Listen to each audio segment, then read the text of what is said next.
Hello, hello, and welcome to the Rock Metal Podcast. I'm your host, John Harris, and today on Rock Metal Podcast, we have Snow. I guess I should have learned how to say it. Is it Koppes? Koppes. Koppes. Yeah, that's Dutch. Okay. All right. SNOW KOPPES. She has a new single called L.A., which released on November 4th, and an EP in the works from what I am told. So a lot of exciting news coming down the pipeline here. So Snow is going to share some more information about all of this. Good lady, welcome to the show. Thank you. How are you today?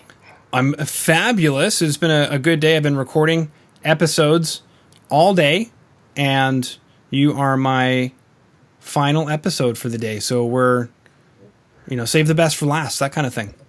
Yeah, I like that. Mm-hmm.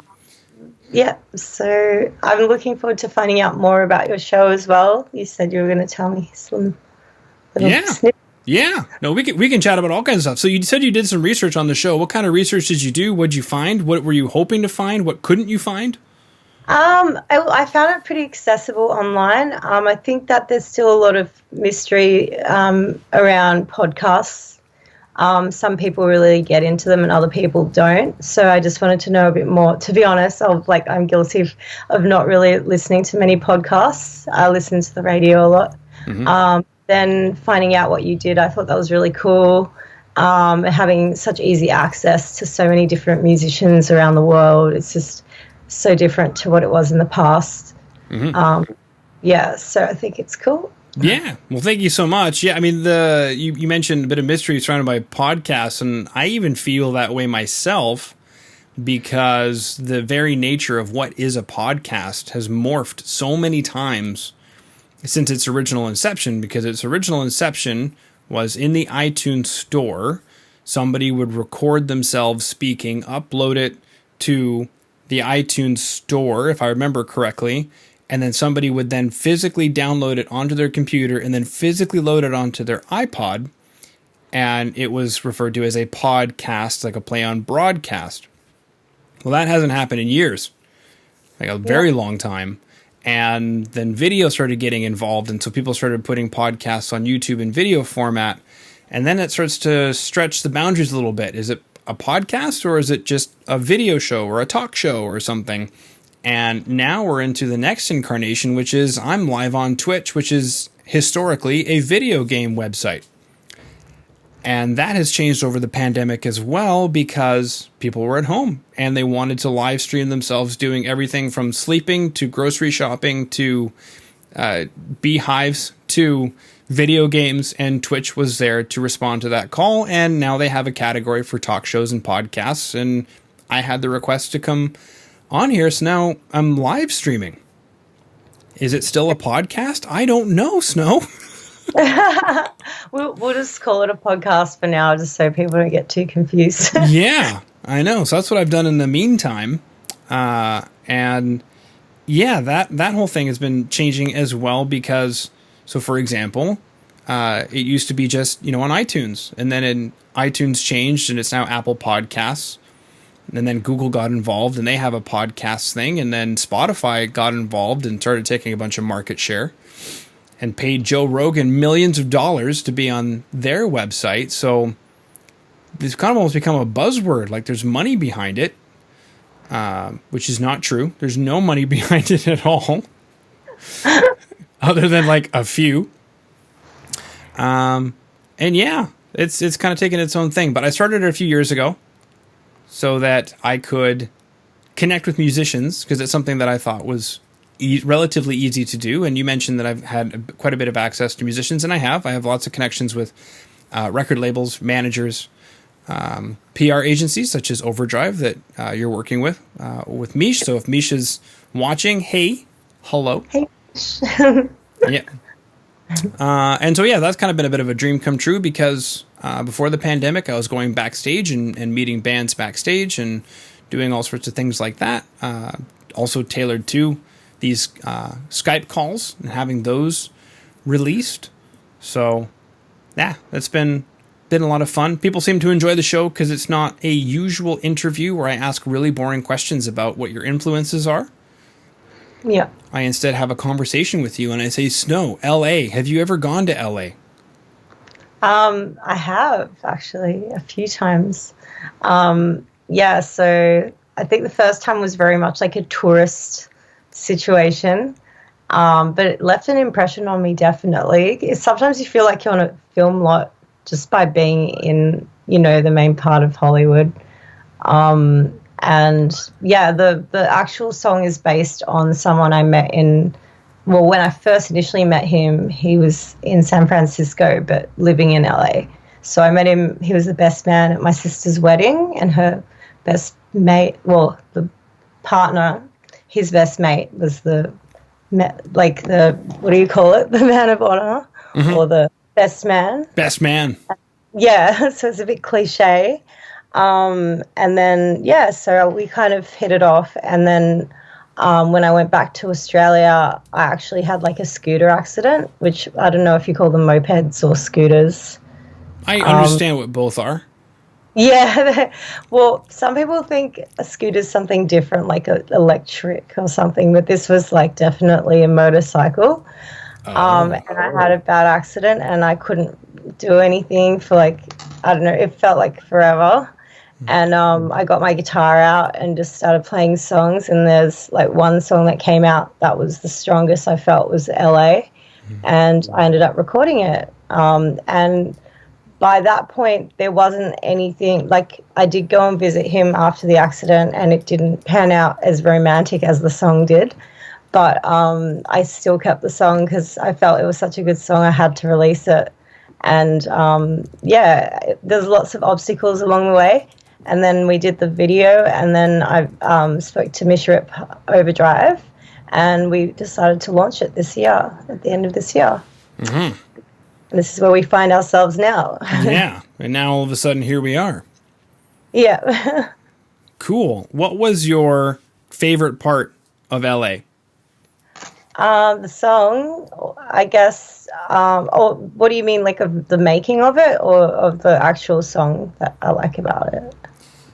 Actually, that's a good backup question. I was referring to the city itself. Oh, the city, not the song. But at the same time, we could also talk about what was inspiring about creating the song, because maybe take us through that process. What started? Was it a vocal melody? Was it chords? It was chords, and then I had this idea of a hook for LA, and it just sort of like that, LA, take me to LA. And just like, yeah, because I obviously would have preferred to be in LA rather than in bed with a broken knee. So I wrote that song, and it was actually meant for the person that I wrote it for. It wasn't actually meant to be like a release as such. I'm a romantic type person and creative type person, and sometimes I'll just write a song and it'll be like a gift for somebody. And yeah, so it really was just a voice memo with a few chords, and I sent it to him, and he like wrote back yes, which meaning like he felt the same way. And then after that, yeah, so, and then LA, the city, I really love, because I mean, I've been in all different parts of LA, but downtown LA obviously is more what the videos, like if you see the music video, it's more suited to like downtown LA. I really liked certain places like Echo Park, where the music's sort of going down that way. That you go to Hollywood Boulevard or Sunset Boulevard usually when you're a tourist. That's like the first place you'll go, because you think of Motley Crue and like Guns N' Roses and all these like big bands. And it still kind of feels like that when you walk down those strips sometimes. Yeah. So yeah, so I'm sort of answering both questions at the same time. So like LA, the song, that was just like, I guess, a bunch of songs I'd written, and we decided that was the best one to be a single, and so we went and recorded it properly in a studio. So everything usually starts off as a little demo on my phone, even sometimes just vocal. And this one was probably more developed structurally. Like I already had like a bridge, and I already felt like it was finished. So that was the first one we went for. Wow. Take us through how you fleshed it out. Did you have a producer? Yeah, so I actually was watching the Defiant ones on Netflix, and I got really, really inspired when I saw that Eminem actually was like produced by Dr. Dre, and I was like, even the best of the best sometimes need a producer just to help show them the way.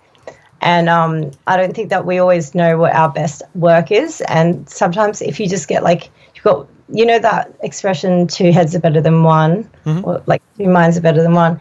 It kind of feels like that in the studio when you're actually really connecting with someone who's a really good producer. They also can take a role as sort of like a songwriter as well, because often you change the structure of the songs, and to do that is really hard when you're a musician and you've been playing that song the same way for like God knows how long. And then when you get a producer in, which I did, he really, luckily I chose the right person, and we were able to like make the songs like even better than what they were. So it's like adding the next layer or the icing to the cake, so to speak, to make it that much better. It's like having a coach. Yeah, it feels like that, or a mentor. Sometimes I even call them collaborators, because I think a lot of people don't realize how big an impact it makes depending on what producer you work with. I think Amy Winehouse, Back to Black, really like transformed into that album because of Mark Ronson. And a lot of people don't like Mark Ronson, but honestly, if you listen to like... Who are these people? Yeah, like everything Mark Ronson touches just becomes a hit. He's just like a hit maker. Yeah. You know. But he's also working with these like extremely talented artists as well. So he's got like a good ear for everything. Like you still need to have the right combination, the right ingredients. Yeah. And I felt like pretty happy with the person I chose to work with. His name's Dave Atkins, and he's from a band called Resin Dogs, and he used to play with Wolfmother, and he played drums for Wolfmother, so I actually got him to play drums on my EP as well. Okay. It's part of the deal. Yeah, part of the deal. Like, listen here, baby, you're going to play them drums. Yeah, well, I can sing, I can play fairly good rhythm guitar, and I definitely can play bass pretty good for a girl, I would say, or for anyone, I would say. And one thing I can't do is play drums, so you have to know what your weaknesses are too, and be honest with yourself about that. It's okay to have weaknesses as an artist, to know that anyway. Yeah. Okay. Did having him play the drums change or alter any of the songs? Because I imagine it wasn't just as simple as, well, here's the song, play some drums to it. Well, it was really weird. I can't even quite remember how we got LA happening, because I honestly had never been in the studio with him. Normally you would track the drums first. I think in this scenario, the demo, we just tracked the demo. I don't know how he did the drums. I think he might have layered them over my bass or guitar part, which is very different to how you normally would do it. And then the demo just sounded so good that we actually kept the demo and we just layered stuff onto that. And that was for LA. And it was like, it all just came together really quickly and in a matter of a few hours. I only ever thought I was going to do one song as an experiment with him and see how it went. But it got so good so quickly, and we just thought we have to do more songs. So then I'm there with my songwriting book, like throwing all different lyric sheets at him and stuff. He's like, not dodging them. Yeah. It was a little bit like a mad scientist situation, because I had so many like different songs and I didn't really know what direction to go in musically, and he helped me. And I think that's what the role of a good producer is. They can kind of help you hone in on what you do the best and what songs are probably the strongest. Yeah, so it's really helpful. Yeah. Now, was this music video for LA filmed in LA, or was it filmed in Australia?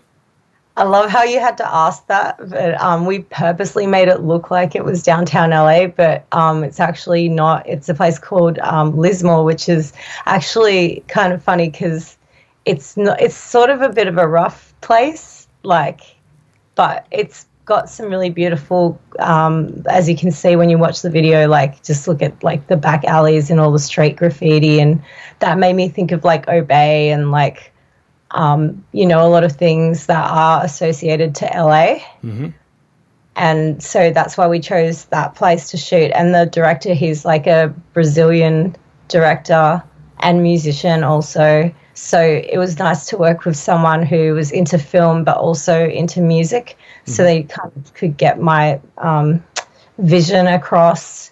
I did have a lot to do with the concept, which isn't usual. Like sometimes you'll employ someone to come up with a concept for you, but I told him I really loved like PJ Harvey, and I showed him some videos, and one was like the one that This Is Love, and I also did Good Fortune, and Good Fortune I think is filmed in the streets of, I think it might be New York, and that just inspired me filming at night, doing it, and you can see that it's not perfect, like with the lighting, it's like a little bit erratic, it's a little bit scattered at times, but I actually wanted that kind of feel, like that vibe.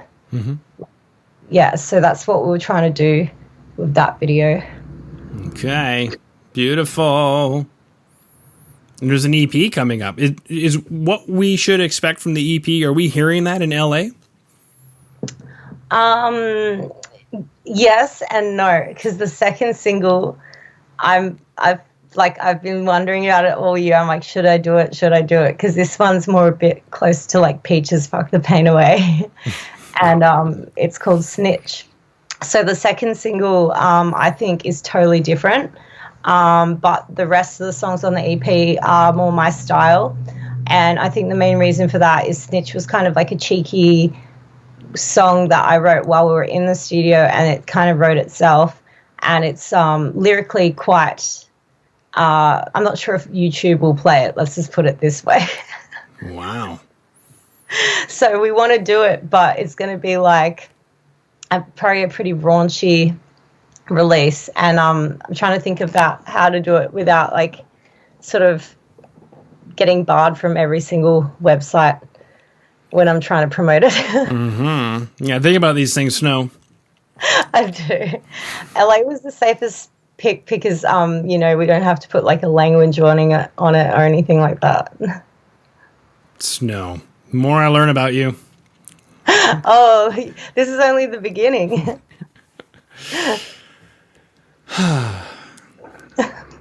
Okay, so we've chatted about the single LA, the music video, which is available on YouTube and will be in today's show notes. We also have your Bandcamp page to send people to, snowkoppes.bandcamp.com. We had stories about traveling to LA, and I wrote it down as a motorcycle accident. I'm a little confused between, is it a moped? Wait, so in North America, a moped is a bicycle that has a motor on it. So it's a bicycle that you would normally pedal, but it has a motor on it. So you could kick that in at a certain point and just cruise. Oh, yeah. And then there's a scooter, which could range somewhere between like a Vespa or what do you call those things that the kids ride on? You know, you stand on it and you hold the handlebars. So that's such a tough one. It's actually more like a Vespa. Okay. So yeah, like a fast Vespa. So I just imagine you're on the beach, you've got a mortadella in the thing with the Vespa and some wine, and just the worst happens. Yeah, it kind of worked out weirdly. It was like a Sunday afternoon, and I had sort of a party weekend with a partner that I was with at the time. And yeah, we were checked out of our hotel, and we just thought, let's rent some scooters. And well, we call them scooters or mopeds, but it's not a bicycle. It's got fuel in it. It's definitely a motorcycle, but I didn't realize how fast they went. Never been on one before. I was, down within 5 minutes. No. And it was a pretty bad injury. And I'm someone who's like really careful. Like if you know me, like even though you think, well, because I might be rock and roll, yes, on stage I am. But in real life, I'm generally the one that sort of leans on the side of caution with things. Like, I don't know if that's such a good idea. But then I'm also easily swayed. So the person I was with was kind of naughty and decided to like convince me to go on a motorcycle when I had no experience. And legally in Australia, normally that's not okay. But in Queensland, which is the state above me, you can actually rent one without a license, without a bike license. So, yeah. That's where No, that's not where Victoria is. Victoria is its own state, right? Yes. Yeah. So I'm in South Wales. They call it the nanny state because we have all the rules, and we got hit by COVID real bad in Sydney. I'm up closer to the top part of New South Wales, which is like near the border of Queensland. So we've got a better climate, obviously, and we've been fairly lucky with COVID, but there has been a few cases just recently, actually. Okay. But yeah, it has been a big thing for all the musicians, as I'm sure it is over in Canada. Like, it's been so hard to book gigs. It's been so hard to, like, arrange things and then have to reschedule things. And that's why I chose to do my release online, actually, because, like, these days it's more international anyway. I wouldn't be speaking to you right now if it wasn't for Misha at Overdrive. And it's amazing how people can get connected just over the internet, actually. Yeah, I don't even know how she found me, but she did, and she sends me bands. Yeah, that works well. It does. And maybe I've been saying her name wrong. I say Mish or Misha. Is it Mish? To be honest, I think it might be Mish, but I can't even remember because I had she's up in Queensland, and because the borders are closed, we can't meet in person. So the majority of the meetings have been online, just like what we're doing now, very similar to what we're doing now. Just one of the main changes, I think, in the COVID, like what's happening in this environment is that everyone's like meeting online on their laptops and stuff like that. But yeah, I think it's Misha. That's what I believe is how you say her name. Okay. I'll find out eventually. Yeah, I'm sure she'll tell you if you ask her enough times. Yeah. The only thing I know is that if she's in trouble, then it's Misha. So if she's not in trouble, then it's just Mish or Mish. So I hope that you were able to like clarify that with her, because she went, Misha. Is it with an exclamation point as well? Oh, sometimes I put several A's. Sometimes I just put her name in lowercase, but the A is in uppercase. It's in all caps. Does that mean like whenever I tell people my artist name is Snow, I'm yelling at people because I'm like doing it all in caps, like Snow? Yeah, I thought you were yelling at me like, "Hey, it's Snow," and I was like, "Whoa!" I like it. Yeah, there we go. And then put on the goal board that you're going to work with Mark Ronson on one of your next releases. Well, you got my dreams right out of my head, because that's what I always wanted to do. But hey, if I got to work with Dr. Dre, that'd be pretty cool too. Yeah. Well, practice my thing. Yeah, we'll get who is it? Roxbox? Yeah, Roxbox. Get Roxbox on that. They got a management team, I'm sure. You just say like, "Hey, these are my goals." Ow, Roxbox. Yeah. No, definitely. I mean, next year should be really interesting. I have no idea what's going to happen, but I do think that with Snitch, my second single, if this video comes out the way I think it's going to come out, it might cause a little bit of talk in the industry. Whether it be good or bad, we'll see. But sometimes you got to provoke people into actually noticing you somehow. So, and yeah, like, and also the music obviously is always, it speaks for itself. Yeah, that's one thing I learnt about being in this industry, is like the song. It's all about the song. Yeah, and how hard you work that song. Yeah, which is harder now with COVID. You can't really go out and tour and stuff, but yeah, well, it's starting to open up now, more so in Queensland. Things are starting to open up. Like, I do have kind of like a booking agent, and she has put me forward for a show in April around here. So we'll just see how things go. But yeah, because of like shutdown, like you probably experienced lockdowns as well. I think in the world did, wearing the masks and stuff. It does make things a little bit difficult. And then also needing to be vaccinated to be in certain venues can be really difficult too. And like for some, I've heard about people sneaking into their own gigs. What? So, yeah, and this was actually in the States too. What? Yeah. Then comes a song called Snitch, because you're going to snitch on them. Yeah. But can you imagine having a booked show, a booked gig, and then having to sneak into your own show because you're not vaccinated? Yeah. It's like, It's crazy times that we live in. Mm-hmm. Mm-hmm. All right. Well, that concludes all my questions for now. It sounds like we'll have you back on the show once you have some more singles to release and the EP is closer to being released. But in the meantime, we have the single LA, which has a beautiful music video.